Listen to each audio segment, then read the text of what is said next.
ആകാശവാണി.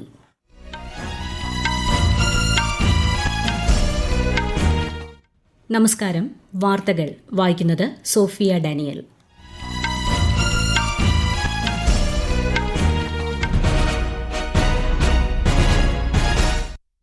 പ്രധാന വാർത്തകൾ.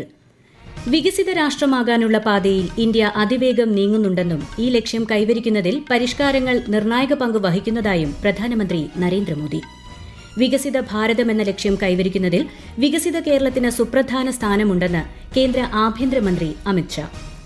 ഭൌമ നിരീക്ഷണ ഉപഗ്രഹമായ EOS-N1, മറ്റ് 15 ഉപഗ്രഹങ്ങൾ എന്നിവ ISRO നാളെ വിക്ഷേപിക്കും. കേരളത്തിൽ തദ്ദേശ തിരഞ്ഞെടുപ്പ് മാറ്റിവെച്ച തിരുവനന്തപുരം, എറണാകുളം, മലപ്പുറം ജില്ലകളിലെ 3 വാർഡുകളിലേക്കുള്ള വോട്ടെടുപ്പ് നാളെ നടക്കും. റഷ്യ യുക്രൈൻ സംഘർഷം ചർച്ച ചെയ്യുന്നതിനായി ഐക്യരാഷ്ട്രസഭാ സുരക്ഷാ സമിതി നാളെ അടിയന്തര യോഗം ചേരും. ന്യൂസിലൻഡിനെതിരായ ഏകദിന ക്രിക്കറ്റ് പരമ്പരയിലെ ആദ്യ മത്സരത്തിൽ ഇന്ത്യയ്ക്ക് 301 റൺ വിജയലക്ഷ്യം. വാർത്തകൾ വിശദമായി. വികസിത രാഷ്ട്രമാകാനുള്ള പാതയിൽ ഇന്ത്യ അതിവേഗം നീങ്ങുന്നുണ്ടെന്നും ഈ ലക്ഷ്യം കൈവരിക്കുന്നതിൽ പരിഷ്കാരങ്ങൾ നിർണായക പങ്ക് വഹിക്കുന്നതായും പ്രധാനമന്ത്രി നരേന്ദ്രമോദി. രാജ്കോട്ടിൽ വൈബ്രന്റ് ഗുജറാത്ത് മേഖലാ സമ്മേളനം ഉദ്ഘാടനം ചെയ്യുകയായിരുന്നു അദ്ദേഹം. आज का भारत विकसित होने के लक्ष्य पर तेजी से काम कर रहा है और हमारे इस लक्ष्य की प्राप्ति में रिफॉर्म एक्सप्रेस की बहुत बड़ी भूमिका है. रिफॉर्म एक्सप्रेस यानी हर सेक्टर में नेक्स्ट जनरेशन रिफॉर्म. यहाँ उपस्थित सभी निवेशकों को मैं विश्वास दिलाता हूँ, हमारी रिफॉर्म एक्सप्रेस अब रुकने वाली नहीं है. भारत की रिफॉर्म जर्नी इंस्टीट्यूशनल ट्रांसफॉर्मेशन की दिशा में बढ़ चुकी है. ലോകത്തിലെ മൂന്നാമത്തെ വലിയ സമ്പദ് വ്യവസ്ഥയായി മാറാനുള്ള ഇന്ത്യയുടെ പാതയിൽ ചരക്കു സേവന നികുതി, IT, ഇൻഷുറൻസ്, ആണവോർജ്ജം തുടങ്ങിയ മേഖലകളിലെ പുതുതലമുറ പരിഷ്കാരങ്ങൾ പിന്തുണ നൽകുന്നുണ്ടെന്നും അദ്ദേഹം പറഞ്ഞു. സൌരാഷ്ട്രയിലെ 7 ജില്ലകളിലായി 13 ഗ്രീൻഫീൽഡ് സ്മാർട്ട് ഇൻഡസ്ട്രിയൽ എസ്റ്റേറ്റുകൾ പ്രധാനമന്ത്രി വെർച്വലായി ഉദ്ഘാടനം ചെയ്തു. കേരളത്തിൽ BJP ഭരണവും സമ്പൂർണ്ണ വികസനവും വിശ്വാസ സംരക്ഷണവുമാണ് ലക്ഷ്യമെന്ന് മുതിർന്ന BJP നേതാവും കേന്ദ്ര ആഭ്യന്തരമന്ത്രിയുമായ അമിത്ഷാ. തദ്ദേശ തെരഞ്ഞെടുപ്പിൽ വിജയിച്ച് BJP പ്രവർത്തകരെ അഭിസംബോധന ചെയ്യുകയായിരുന്നു അദ്ദേഹം. നിയമസഭാ തെരഞ്ഞെടുപ്പ് മുൻനിർത്തി മിഷൻ 2026 ശ്രീ ഷാ ഉദ്ഘാടനം ചെയ്തു. വികസിത കേരളത്തിലൂടെ വികസന ഭാരതമാണ് വിഭാവനം ചെയ്യുന്നത്. കേരളത്തിൽ സമഗ്രവും സന്തുലിതവുമായ വികസനമാണ് ആവശ്യമെന്നും ജനങ്ങൾ BJPക്ക് നൽകുന്ന പിന്തുണ വർദ്ധിച്ചു വരികയാണെന്നും അദ്ദേഹം പറഞ്ഞു. വികസിത ഭാരതം എന്ന ലക്ഷ്യം കൈവരിക്കുന്നതിൽ വികസിത കേരളത്തിന് സുപ്രധാന സ്ഥാനമുണ്ടെന്ന് കേന്ദ്ര ആഭ്യന്തരമന്ത്രി അമിത്ഷാ. നവഭാരതം നവകേരളം എന്ന വിഷയത്തെ ആസ്പദമാക്കി കേരള കൌമുദി തിരുവനന്തപുരത്ത് സംഘടിപ്പിച്ച കോൺക്ലേവ് ഉദ്ഘാടനം ചെയ്യുകയായിരുന്നു അദ്ദേഹം.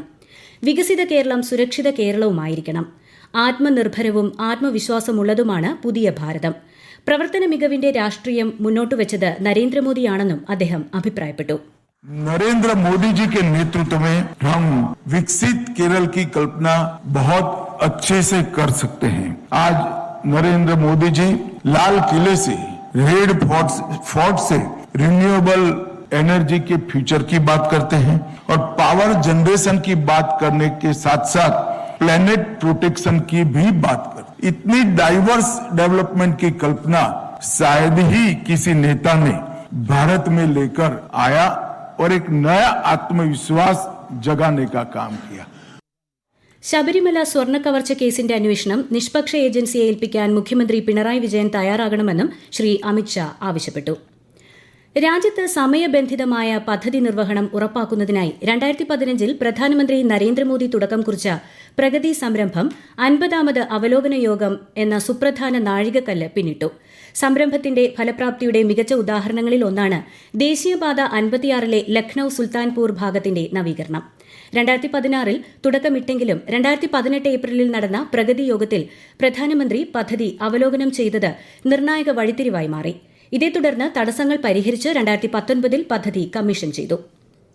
ഭൌമ നിരീക്ഷണ ഉപഗ്രഹമായ EOS-N1, മറ്റ് 15 ഉപഗ്രഹങ്ങൾ എന്നിവ ISRO നാളെ വിക്ഷേപിക്കും. ശ്രീഹരിക്കോട്ടയിലെ 1ാം വിക്ഷേപണ തറയിൽ നിന്ന് രാവിലെ 10:17 വിക്ഷേപണം. PSLV C-62 റോക്കറ്റാണ് വിക്ഷേപണത്തിനായി ഉപയോഗിക്കുന്നത്. PSLVയുടെ 64ാമത്തെ വിക്ഷേപണമായിരിക്കും ഇത്. മുൻ പ്രധാനമന്ത്രി ലാൽ ബഹാദൂർ ശാസ്ത്രിയുടെ ചരമവാർഷിക ദിനത്തിൽ ഉപരാഷ്ട്രപതി CP രാധാകൃഷ്ണൻ അദ്ദേഹത്തിന് ആദരമർപ്പിച്ചു. ലാളിത്യവും രാഷ്ട്രത്തോടുള്ള അചഞ്ചലമായ സമർപ്പണവും മുഖമുദ്രയാക്കിയ ദീർഘവീക്ഷണമുള്ള നേതാവായിരുന്നു ശാസ്ത്രിയെന്ന് ഉപരാഷ്ട്രപതി സാമൂഹിക മാധ്യമത്തിൽ കുറിച്ചു. അദ്ദേഹത്തിന്റെ ജയ് ജവാൻ ജയ് കിസാൻ എന്ന കാലാതീതമായ മുദ്രാവാക്യം തലമുറകളെ പ്രചോദിപ്പിക്കുന്നത് തുടരുമെന്നും ഉപരാഷ്ട്രപതി പറഞ്ഞു. കേരളത്തിൽ സ്ഥാനാർത്ഥികളുടെ മരണത്തെ തുടർന്ന് പ്രത്യേക തിരഞ്ഞെടുപ്പ് പ്രഖ്യാപിച്ച 3 തദ്ദേശ ഭരണ വാർഡുകളിലെ വോട്ടെടുപ്പ് നാളെ. തിരുവനന്തപുരം കോർപ്പറേഷനിലെ വിഴിഞ്ഞം, മലപ്പുറം ജില്ലയിലെ മൂത്തേടം, പായമ്പാടം, എറണാകുളം പാമ്പാക്കുട, ഓണക്കൂർ എന്നീ വാർഡുകളിലാണ് പ്രത്യേക തെരഞ്ഞെടുപ്പ്. വോട്ടെണ്ണൽ മറ്റന്നാൾ നടക്കും. ഈ വാർത്തകൾ ആകാശവാണിയിൽ നിന്ന്. ആകാശവാണി വാർത്തകളും വാർത്താധിഷ്ഠിത പരിപാടികളും all India radio news Thiruvananthapuram YouTube ചാനലിലും all India radio news Thiruvananthapuram Facebook പേജിലും AR News_ തിരുവനന്തപുരം ഇൻസ്റ്റഗ്രാം അക്കൌണ്ടിലും AR News_TVM X ഹാൻഡിലും ലഭ്യമാണ്. റഷ്യ യുക്രൈൻ സംഘർഷം ചർച്ച ചെയ്യുന്നതിനായി ഐക്യരാഷ്ട്രസഭ സുരക്ഷാ സമിതി നാളെ അടിയന്തര യോഗം ചേരും. യുക്രൈൻ വിദേശകാര്യമന്ത്രി ആൻഡ്രി സിബിഹയാണ് ഇക്കാര്യം അറിയിച്ചത്. അതിനിടെ റഷ്യയുടെ തെക്കൻ നഗരമായ വൊറോനിഷിൽ ഇന്നലെ യുക്രൈൻ ഡ്രോൺ ആക്രമണം നടത്തി. യുക്രൈനിയൻ നഗരങ്ങളിൽ റഷ്യ നടത്തുന്ന ആക്രമണങ്ങൾക്ക് മറുപടിയാണിതെന്ന് യുക്രൈൻ പ്രതികരിച്ചു. വികസിത് ഭാരത് യങ് ലീഡേഴ്സ് ഡയലോഗിനെ പ്രധാനമന്ത്രി നരേന്ദ്രമോദി നാളെ അഭിസംബോധന ചെയ്യും. രാജ്യത്തിന്റെ വിവിധ ഭാഗങ്ങളിൽ നിന്നുള്ള 3000 യുവ പ്രതിനിധികളുമായി അദ്ദേഹം സംവദിക്കും. കേരളത്തിൽ നിന്ന് 60 അംഗ സംഘമാണ് പങ്കെടുക്കുന്നത്. ഇന്ത്യൻ ബഹിരാകാശ യാത്രികൻ ഗ്രൂപ്പ് ക്യാപ്റ്റൻ ശുഭാൻശു ശുക്ല ന്യൂഡൽഹിയിൽ നടക്കുന്ന വികസിത് ഭാരത് യങ് ലീഡേഴ്സ് ഡയലോഗിനെ അഭിസംബോധന ചെയ്തു. യുവത്വമാണ് രാജ്യത്തിന്റെ യഥാർത്ഥ മൂലധനമെന്ന് അദ്ദേഹം പറഞ്ഞു. ऐसे एनवायरनमेंट में जब पहुंचते हैं हम और तो जितनी एनर्जी होती है ग्रुप में वो कंटेजियस होती है, आपको खुद आप एनर्जाइज हो जाते हैं. तो मुझे बहुत मज़ा आया और बहुत अच्छा लगा देख के कि इतना कॉन्फिडेंट और इतना एक्साइटेड यूथ है हमारा जो हमें विकसित भारत 2047 तक लेके जाएगा. കേന്ദ്ര സഹമന്ത്രി രക്ഷാ നിഖിൽ ഖഡ്സെ, മുതിർന്ന ISRO ശാസ്ത്രജ്ഞൻ പ്രശാന്ത് മിശ്ര എന്നിവരും പരിപാടിയിൽ പങ്കെടുത്തു.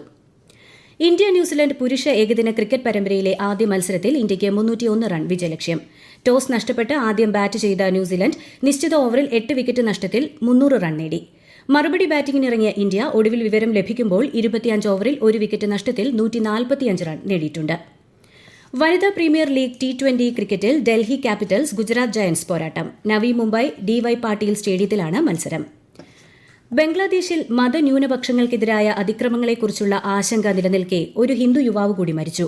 19-കാരനായ ജോയ് മോഹപത്ര എന്നയാളാണ് വിഷം കഴിച്ചതിനെ തുടർന്ന് സിൽഹറ്റിലെ ആശുപത്രിയിൽ മരിച്ചത്. മൊബൈൽ ഫോണിന് ഗഡു അടയ്ക്കാൻ വൈകിയതിനെ തുടർന്ന് കട ഉടമ ജോയിയെ മർദ്ദിക്കുകയും അപമാനിക്കുകയും ചെയ്തുവെന്ന് കുടുംബം ആരോപിച്ചു. ജമ്മുകശ്മീരിലെ മുഗൾ റോഡ് ഗതാഗതത്തിനായി തുറന്നു. ജമ്മു ഡിവിഷനിലെ രജൌരി, പൂഞ്ച് ജില്ലകളെ കശ്മീർ താഴ്വരയുമായി ബന്ധിപ്പിക്കുന്ന ഏറെ ചരിത്ര പ്രാധാന്യമുള്ള റോഡാണ് ഇത്. മോശം കാലാവസ്ഥയെ തുടർന്ന് കഴിഞ്ഞ 7 ദിവസമായി ഇതുവഴിയുള്ള ഗതാഗതം നിർത്തിവച്ചിരിക്കുകയായിരുന്നു.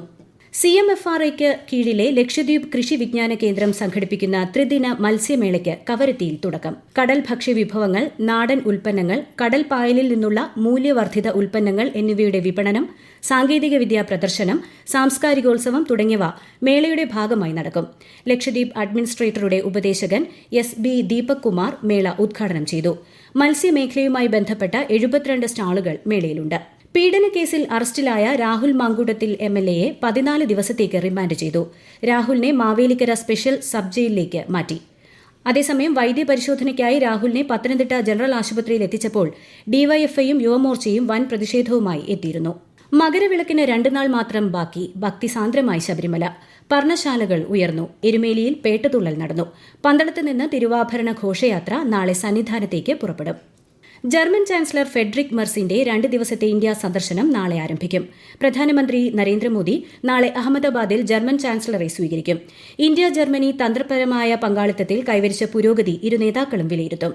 സബർമതി ആശ്രമം ഉൾപ്പെടെയുള്ള വിവിധയിടങ്ങൾ അദ്ദേഹം സന്ദർശിക്കും. പ്രധാന വാർത്തകൾ വീണ്ടും. വികസിത രാഷ്ട്രമാകാനുള്ള പാതയിൽ ഇന്ത്യ അതിവേഗം നീങ്ങുന്നുണ്ടെന്നും ഈ ലക്ഷ്യം കൈവരിക്കുന്നതിൽ പരിഷ്കാരങ്ങൾ നിർണായക പങ്ക് വഹിക്കുന്നതായും പ്രധാനമന്ത്രി നരേന്ദ്രമോദി.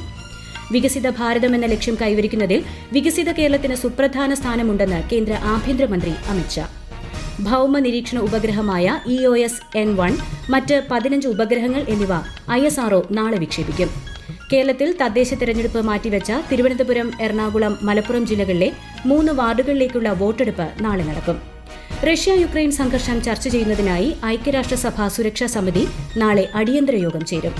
ന്യൂസിലൻഡിനെതിരായ ഏകദിന ക്രിക്കറ്റ് പരമ്പരയിലെ ആദ്യ മത്സരത്തിൽ ഇന്ത്യയ്ക്ക് 301 റൺ വിജയലക്ഷ്യം.